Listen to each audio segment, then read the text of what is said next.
Amigos, hay un tema que a todos nos preocupa, pero al que nadie le quiere entrar. Me refiero al tema de la seguridad. Y bueno, como este no es una entrevista banquetera, sino una conversación, hemos invitado a platicar a alguien que ha tenido una experiencia importante en materia de seguridad. Me refiero al exfiscal de Jalisco, Eduardo Almaguer. Eduardo, gracias por permitirnos esta conversación. Muchas gracias por la invitación, Bruno. Lo hago con mucho gusto. Has tenido una larga experiencia en materia política, pero también has incursionado también de manera exitosa en los asuntos de la seguridad. ¿Fue muy difícil involucrarte en estos temas viniendo tú de la política? Bueno, habría que recordar el momento histórico y el contexto que había cuando el gobernador del estado, en paz descanse, mi amigo Aristóteles Sandoval, me llama para invitarme para ser fiscal general del estado.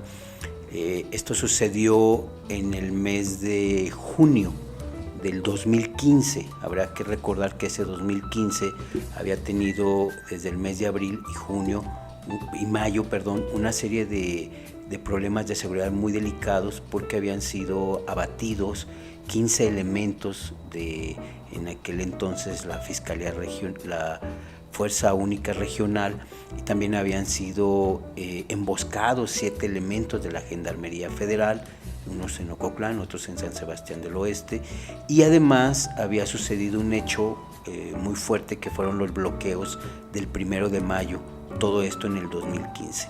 Ese fue el contexto, ese era lo que sucedía en nuestro estado cuando el gobernador del estado me llama para hacerme la invitación para ser fiscal general del estado.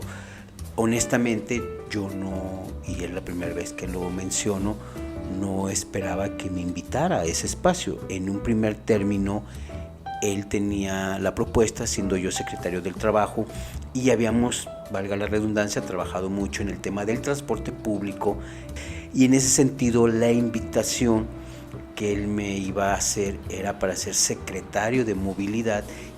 Cuando yo acudo con él a las oficinas de Palacio de Gobierno, pero me dice que él quería hacerme una invitación para un tema muy importante para el Estado y para su gobierno, y lo dice también si yo lo aceptaría.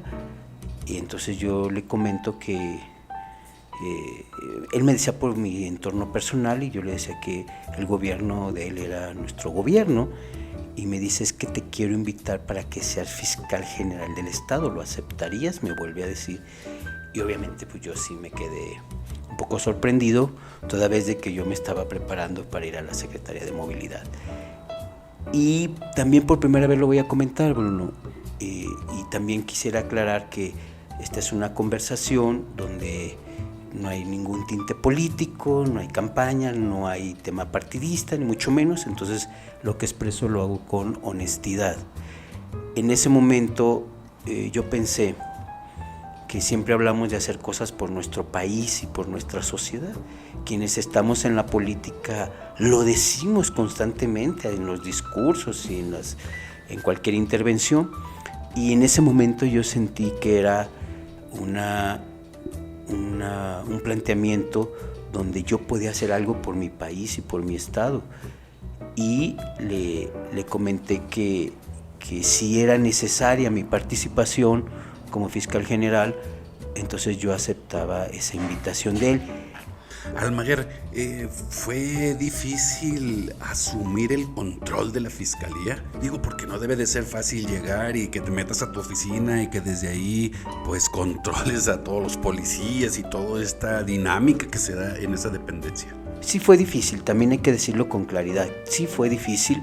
Lo primero que hice fue cambiarme de oficina, porque la oficina del fiscal general estaba en la calzada Independencia y Hospital, pero las verdaderas decisiones y todo el manejo se tomaban en la calle 14, donde hoy está la Fiscalía, y en el edificio de la Secretaría de Seguridad Pública por 16 de septiembre. Entonces, lo primero que hice fue trasladarme a armar una oficina en la calle 14 para estar al pendiente de lo que sucedía de manera directa y empezar a tomar el control. Quiero decirte que los primeros 3 meses fueron tan intensos que pues caí al hospital, ¿no? Porque eran jornadas muy, muy fuertes, presiones muy fuertes, decisiones también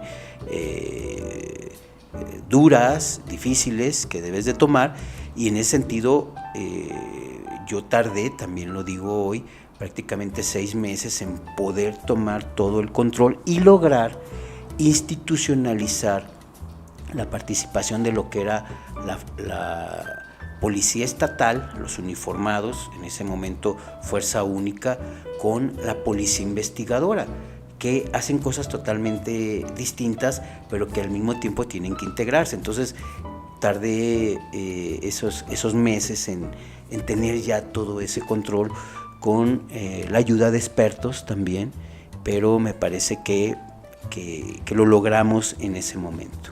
Desde tu perspectiva, ¿cuáles son las causas de la inseguridad, de esta delincuencia que padecemos en grandes rasgos? ¿Qué necesitamos? Y que te da la respuesta desde mi opinión y mi experiencia para que México tenga una situación de seguridad bajo control de las instituciones y del Estado. Se requiere una gran inversión en infraestructura y se requiere, por supuesto, una gran estrategia y una gran coordinación. Es decirle a las distintas fuerzas políticas que al momento de que eres gobierno, debes de dejar de lado la visión partidista para llegar a una visión de estadista y poder tomar las decisiones en función del beneficio de la gente. Y lo quiero aterrizar. Cuando tú volteas a nuestro país o a nuestro estado y te das cuenta que la mayoría de las policías, de los y las policías municipales, no tienen seguridad social, no tienen un régimen de pensión y jubilación, no tienen prestaciones, sus sueldos actualmente oscilan entre los 8 y los 10,000 pesos mensuales, carecen del equipo suficiente y la capacitación para brindar la seguridad que corresponde. Entonces, pues es muy complejo y muy difícil que alcancemos la seguridad que necesitamos si no hay esa gran voluntad, decisión política e inversión. El tema de los derechos humanos siempre es todo un tema en el asunto policíaco.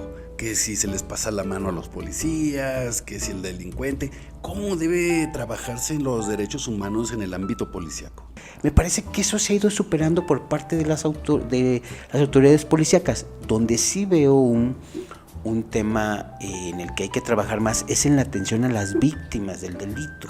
Es decir, quién las atiende, cómo las atiendes y cómo las ayudas a salir de adelante como de ese ilícito que cometieron en tu persona o en tu patrimonio y que te genera pues pérdidas, insisto, ya sea de tu integridad personal o de tu patrimonio. Ahí es donde los derechos humanos hoy están actuando más. Otro gran tema en los asuntos de la seguridad es la infiltración de los cuerpos policíacos. ¿Cuál es el diagnóstico que tienes tú de esto y cómo trabajar?